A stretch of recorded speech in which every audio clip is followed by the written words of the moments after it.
I didn't choose to be child-free. I chose not to have babies with men who could barely even support themselves, let alone a baby. I chose not to start a family with highly toxic men who had mental health issues that they refused to address.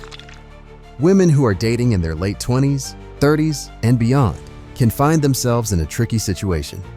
While some of them are choosing to hold out for Mr. Perfect, they might find that they held out for too long, and now they have to live alone or settle down with someone they wouldn't have otherwise. Some of the women in today's video are saying all sorts of things about women who've never been married or had any children, so we're going to get into all of that. But if you like what we do here, hit that subscribe button and show some love. It really helps out the channel, so let me thank you in advance.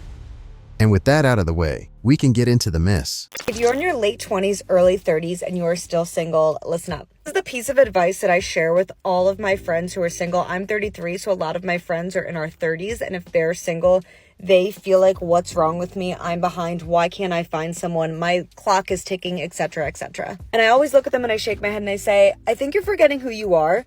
You could go date any guy, but you're not the girl who's just gonna go date any guy. Yeah, there's nothing new about this. Women have always had higher standards regarding who they choose to sexually reproduce with because back in the day, their survival depended on it. And even though things have changed thanks to technology and our social norms, the need to secure the best mate is still there, and it's not going anywhere anytime soon. The thing is though, if women hold out for too long, waiting for this perfect guy who might not even exist, and if he does exist, he may not even be interested in them, so they might just end up growing old and dying alone. As you'll hear later on in the video, there are some women who think they're better off living this way, but we'll get into all that. You have standards, you have dreams, you have visions that you want for your life. You bring so much to the table that you can't just go be with anyone that you just pluck off the street. And I think a lot of my friends look at themselves and like blame themselves when in reality, they just need a guy that's gonna match them. And that's rare. It's rare on both sides. Like my friends are rare girls and the guys that they need are also rare guys. They can't just go be with anybody. What does she mean when she says that her friends are rare girls? Because that's such a vague statement and doesn't really mean anything to me unless you get specific. Is she talking about their financial situation, their physical attributes, their personality, their family history? Who knows? And I know there's no such thing as perfect, but I also look at them and say, would you rather have someone right now just because it's working into like the age you're supposed to be doing things? Or would you rather just keep living your life, having fun doing you, and when the perfect person comes along for you, then you have them? And most of them say the latter because that is what you want. Yeah, keep having your fun, racking up your body count as you entertain all those situationships that'll probably end up leaving you with some kind of psychological damage or baggage, as that's usually what happens with these things. Rather than having fun just doing you, letting life pass you by until someone accidentally walks into your life and sweeps you off your feet, you should be intentional about what you want.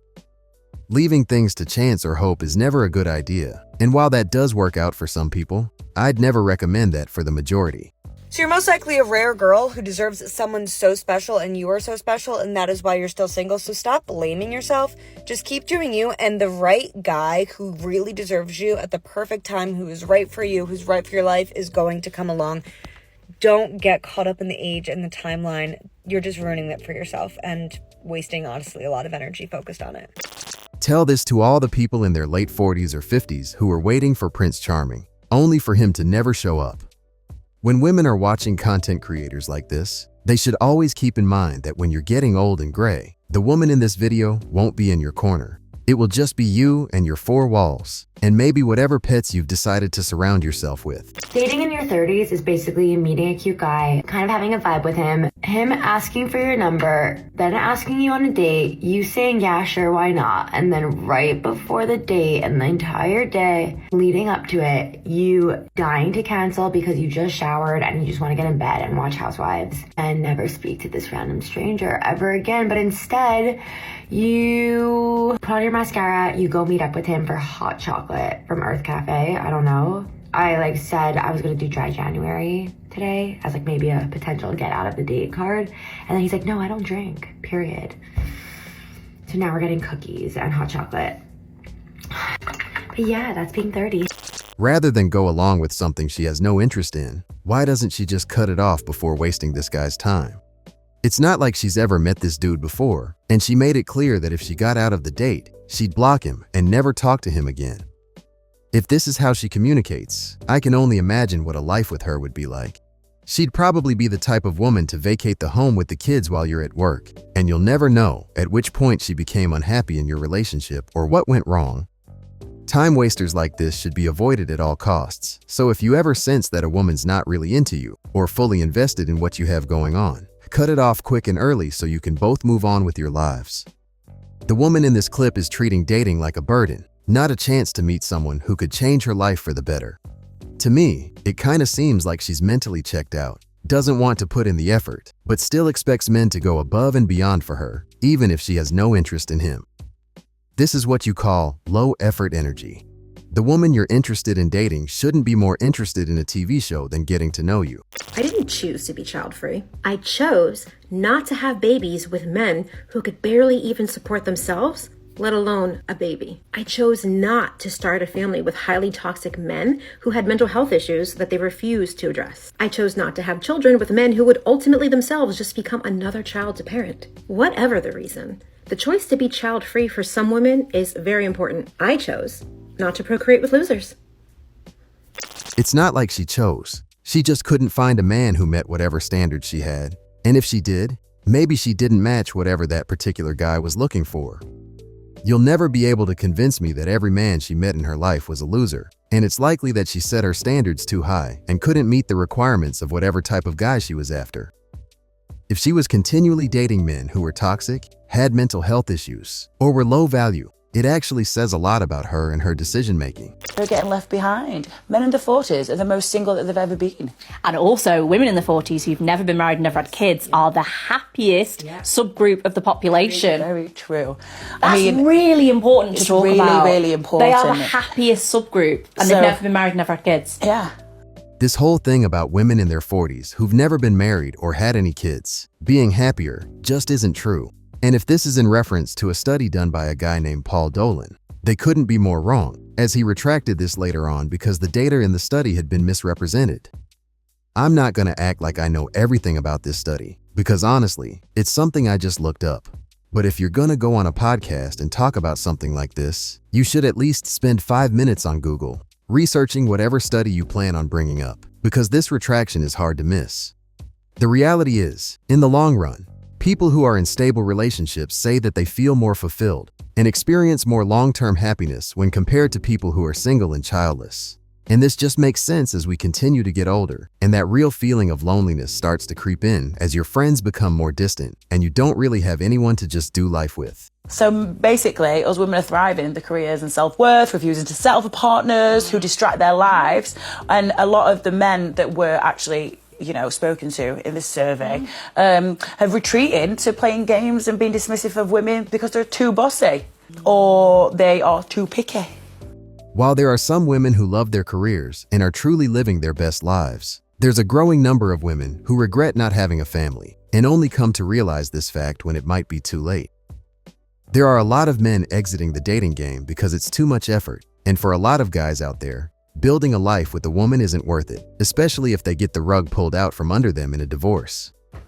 It makes sense now, and I'm like, aha, okay, It's not the 1950s anymore where women were there to be seen and not It's heard. the 1990s, guys. It's just a lot's changed since We then. have opinions, we have careers. I mean, we're really good examples of this. We are both financially abundant, successful, independent, but we don't need anyone else to come into our lives. We've got our shit together. Don't need. No, don't Keyword. need it. Want it. Want it if they bring value. Yeah, exactly. If they allow us to elevate our lives, if they inspire us. If, and if not, we're good. These women even talk about how well off they are financially and how they don't need a man. But if they were looking for one, he'd have to be someone who can make their lives better. And you guys already know what that means. What they'd be looking for is a guy who makes the same or more than them and excels in various areas of his life.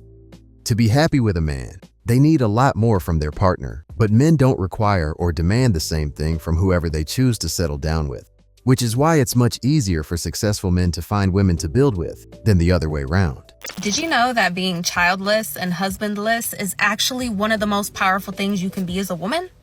Yeah, and I'll say that again because I know it's going to ruffle some feathers. But the feathers need to be ruffled, because for all the young women out there, myself included, who felt or have felt or are feeling like they are behind in life because they do not have a husband, they do not have children, did it ever occur to you, my love, that maybe there are better and bigger things that God is trying to do in your life right now? I mean, we just spoke about this, so we already know that people who are single and childless are not the happiest in the long run.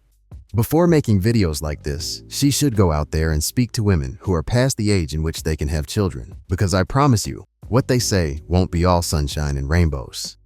This just sounds like cope talk to me, and it's easy to talk like this when you're still able to have these things, but I'd love to see if she feels the same way in 10 or 20 years.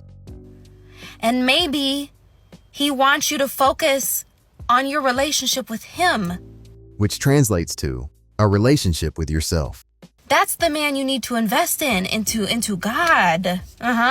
Because it's not like I don't ever want a husband and kid. Maybe one day. I was always the woman, I'm telling you, my whole life dream and goal centered around a husband and marriage and children.